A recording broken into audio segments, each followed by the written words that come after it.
से पहले संसद का आखिरी सत्र चल रहा है। इसके बाद सांसदों को अपने अपने क्षेत्र में निकल रहा है। मई में कौन संसद में वापस लौट कर आएगा, कौन अपनी सीट पर जीत पाएगा, ये शायद किसी भी सांसद को नहीं पता। लेकिन इकलौते सांसद प्रधानमंत्री नरेंद्र मोदी हैं, जिन्हें ना सिर्फ ये पता है कि उनकी वापसी सदन के अंदर होगी, बल्कि उन्हें एग्जैक्ट फिगर भी पता है। हर किसी की जुबान पर प्रधानमंत्री नरेंद्र मोदी का ये जो विनिंग आंकड़ा है वो इस वक्त है। प्रधानमंत्री नरेंद्र मोदी ने 370 सीटें अगर कोट की हैं भारतीय जनता पार्टी के लिए, तो उसके पीछे का आधार क्या है? इतनी सटीक विश्लेषण आखिर प्रधानमंत्री नरेंद्र मोदी ने कैसे की? ये फॉर्मूला आखिर बीजेपी के पास क्या है कि 370 सीटें इस बार बीजेपी लोकसभा के चुनावों में जीतेगी? आइए आपको दिखाते हैं स्पेशल रिपोर्ट, जिसमें आप देखेंगे इस फॉर्मूले की पहली झलक।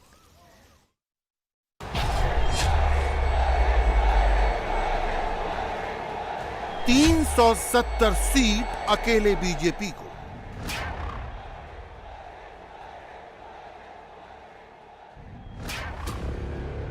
क्या नरेंद्र मोदी घमंड में बोल रहे हैं?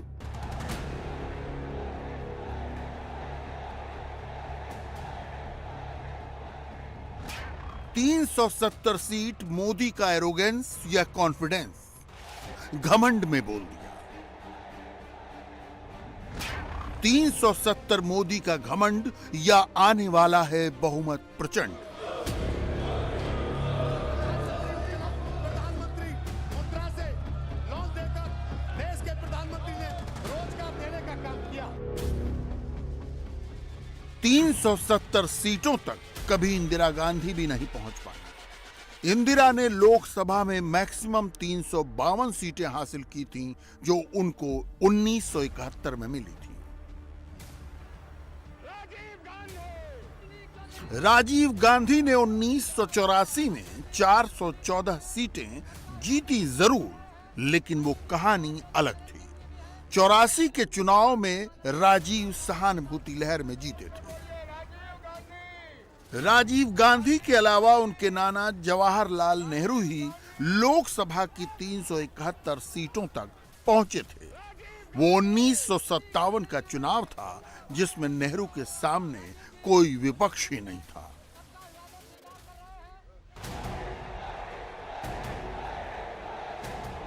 अगर नरेंद्र मोदी ने 370 सीटें बताई हैं, तो वो आएंगी कैसे? जिसे इंदिरा गांधी नहीं कर पाई, क्या वो काम नरेंद्र मोदी करके दिखा देंगे? विरोधी तो विरोधी, मोदी की अपनी पार्टी के लोग भी पूछते हैं कि प्रधानमंत्री ने इस बार लक्ष्य बड़ा तो नहीं दे दिया। हमने पिछले एक साल के सर्वे उठाकर देखे।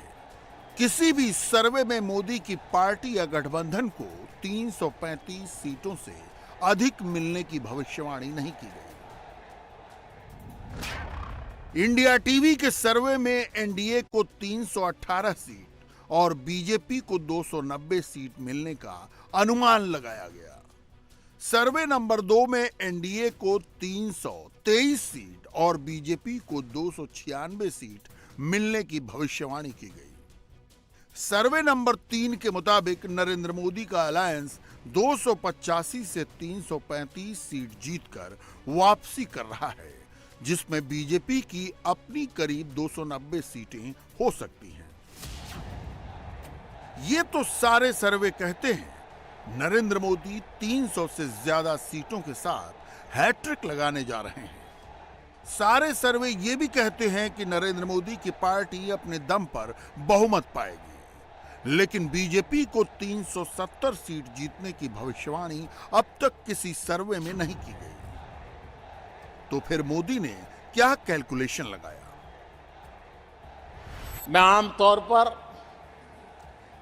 ये आंकड़े के चक्कर में नहीं पड़ता। मैं देख रहा हूं देश का मिजाज एनडीए को तो 400 पार कर पाई के रहेगा,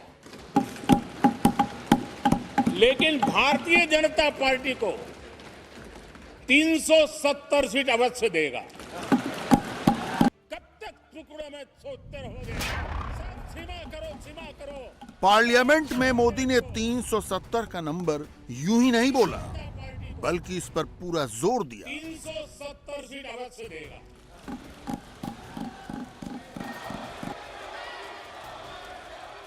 नरेंद्र मोदी इकलौते नेता हैं जिनकी 2 बार की भविष्यवाणी एकदम सही साबित हुई है।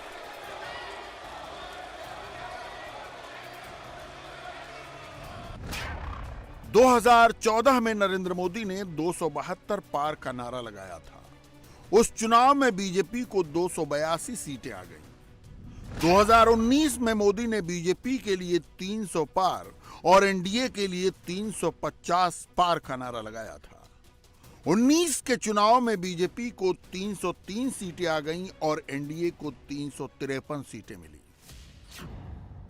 2014 में या 2019 में मोदी ने 400 सीट पार का नारा नहीं दिया था। मोदी ने जो कहा रियलिस्टिक होकर कहा और उसे अचीव करके दिखा दिया।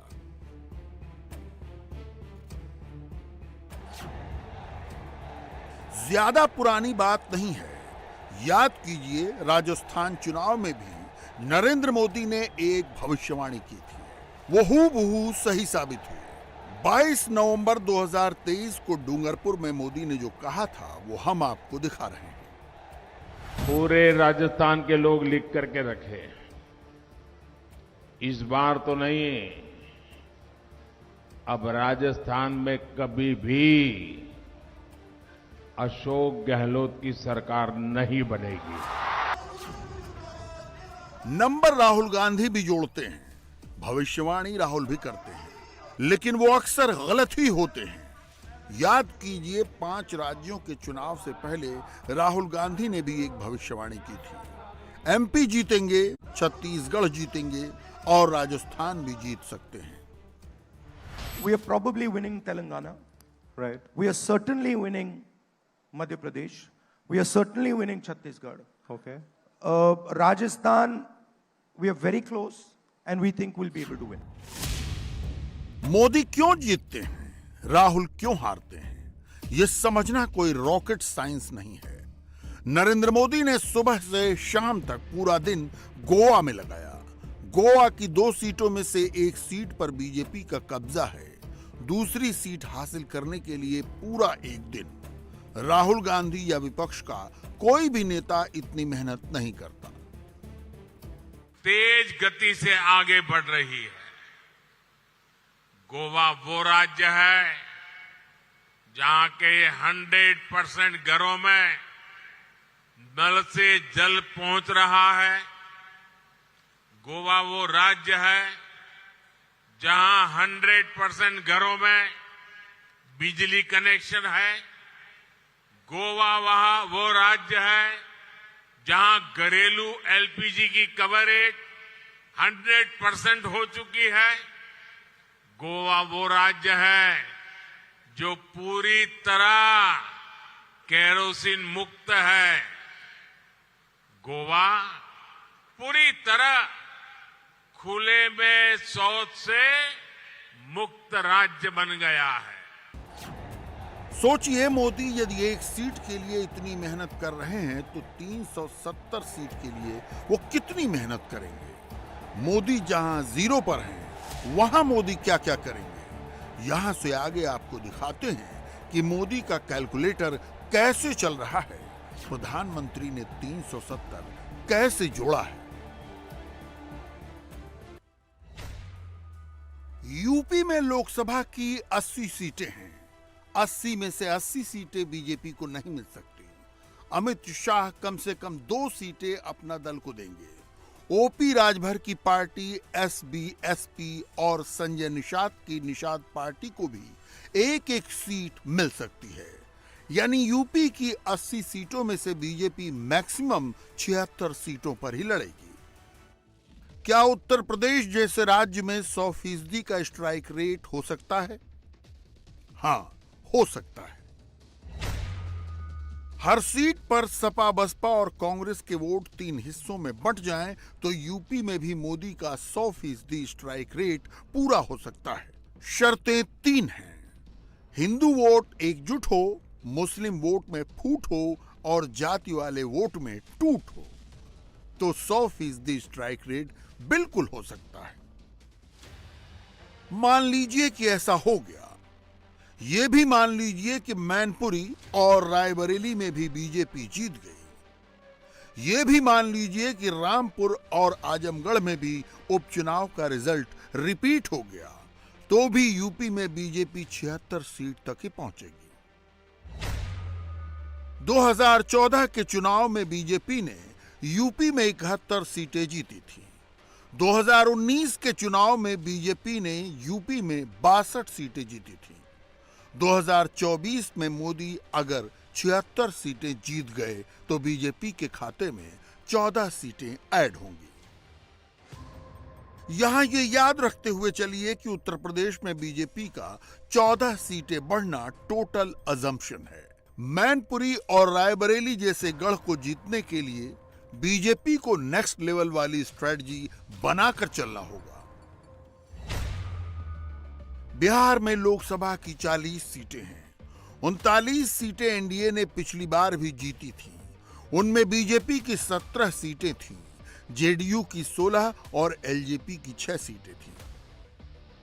बिहार में नीतीश कुमार को एनडीए में लाने के लिए जो समझौता हुआ, उसमें लगता है कि जेडीयू को 17 सीटें मिलेंगी ही मिलेंगी। मोदी और अमित शाह एलजेपी के दोनों धड़ों को सीटें देंगे। चिराग पासवान कह चुके हैं कि वो 6 सीट से कम पर नहीं मानेंगे। पशुपति पारस भी ताल ठोक रहे हैं। हम पार्टी का अपना दावा है, यानी बीजेपी के लिए 17 से अधिक सीटों पर लड़ना मुश्किल है। नरेंद्र मोदी बिहार में 17 की 17 सीटें जीत भी गए तो क्या होगा? 370 के टारगेट में बिहार से कुछ ऐड नहीं होगा। बीजेपी ने 2019 में भी 17 सीटें जीती थीं, यानी 100% स्ट्राइक रेट पर भी नेट एडिशन हुआ 0। गुजरात, राजस्थान, मध्य प्रदेश, हरियाणा, दिल्ली, उत्तराखंड और हिमाचल प्रदेश, इन राज्यों में बीजेपी पहले से सैचुरेशन स्टेट में है। यहां वोटों का एडिशन भी सीटों के एडिशन में कन्वर्ट नहीं होगा। अब चलते हैं महाराष्ट्र, जहां इन दिनों मराठा आरक्षण का मुद्दा सबसे बड़ा हो गया है। एकनाथ शिंदे मराठा कार्ड खेलकर शरद पवार और अजित पवार से भी आगे निकलना चाहते हैं। ठाणे के नेता की जगह वो ठाणे से पुणे तक के नेता बनना चाहते हैं। बीजेपी यहां बैलेंसिंग एक्ट में लगी है। बिहार की तरह महाराष्ट्र की 48 सीटों पर भी बीजेपी अकेले नहीं लड़ रही। 2019 में 25 + 23 का फॉर्मूला था। 25 सीट बीजेपी के लिए, 23 सीट उद्धव ठाकरे की शिवसेना के लिए।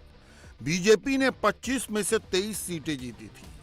उद्धव ठाकरे की शिवसेना ने 23 में से 18 सीटें जीती थी। इस बार बीजेपी के साथ ठाकरे की सेना नहीं है, लेकिन एक की जगह 2 दल साथ में है। एकनाथ शिंदे की शिवसेना और अजित पवार की एनसीपी। लोकसभा चुनाव में दोनों दल सीटें मांगेंगे। शिंदे की पार्टी 22 सीट मांग चुकी है, जो उसे मिलेगी नहीं।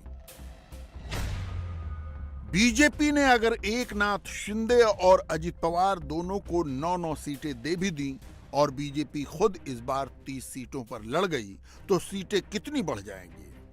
महाराष्ट्र जैसे डिजर्विंग स्टेट में 100% स्ट्राइक रेट इम्पॉसिबल है।